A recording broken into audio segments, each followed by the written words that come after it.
let's look at the reaction we use to make our aspirin. You need to know this general reaction.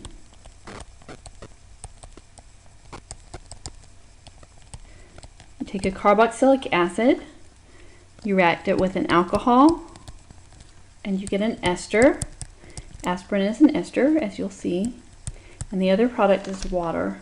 So know those four, the reactants and the products in esterification.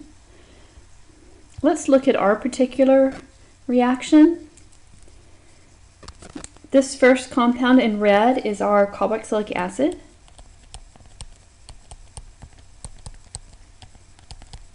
This carboxylic acid is acetic acid. It's one of the common compounds that we learned. You find it in vinegar. I'm missing a little plus sign here between these two reactants. This next reactant is our alcohol. Well, it's acting as our alcohol. You notice that this compound is actually an alcohol and a carboxylic acid. It's the alcohol part that will react in this reaction. So it's serving as our alcohol, but this compound is an acid as well, and it's named as an acid. It's called salicylic acid. We abbreviate that SA. This big product here is our ester. You can see the ester linkage right in here. This is aspirin. And its full name is acetyl salicylic acid.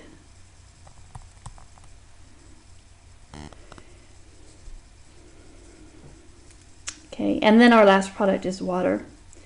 So what's happening in this reaction is that this oxygen in the carboxylic acid here, and the hydrogen there, and this hydrogen, those three atoms are going together to make our water. And then we have a new bond that is being formed from this carbon. That bond is right here to this oxygen.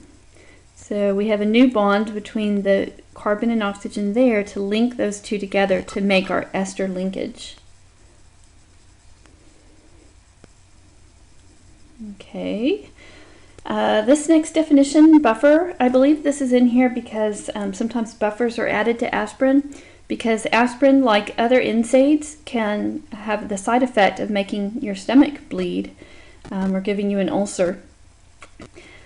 That is because, not because aspirin is an acid, which it is an acid. It's a very weak acid though. Your stomach contains hydrochloric acid, which is much stronger. So it's not that aspirin is an acid that makes it hard on your stomach. It's that it inhibits prostaglandin synthesis. Prostaglandins are involved in immune response, including fever, pain, and inflammation. So that's the three things we want it to inhibit when we take aspirin. But prostaglandins are also involved in forming a good lining to your stomach. So if you're taking a lot of aspirin, your stomach lining may not be as good, and if the mucus lining of your stomach isn't as good, your own hydrochloric acid can get in there. Also, you may know aspirin is what they call a blood thinner. It inhibits blood clotting, so that may contribute to the bleeding in the stomach as well. But anyway, that's why buffer's in here as a definition. This next definition has to do with something we're using. Can you tell us what is our catalyst? Do you see a catalyst here? Catalyst we put over the arrow.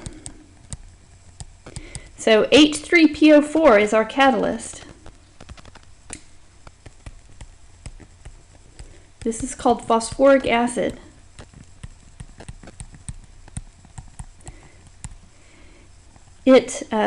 The reason that we're putting in there is that it increases the rate of the reaction.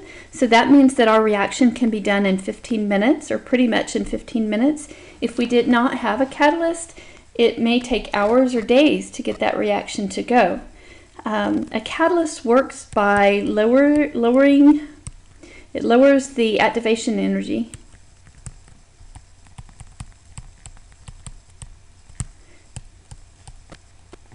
If you'll remember from your reactions that as time goes by, if you have your reactants here, as they react, they have to go through this activation energy, this uncomfortable state, before they can get to be the products. And by lowering this hill, the reaction will go faster. The next definition, hydrolysis. This is the opposite reaction. Oops.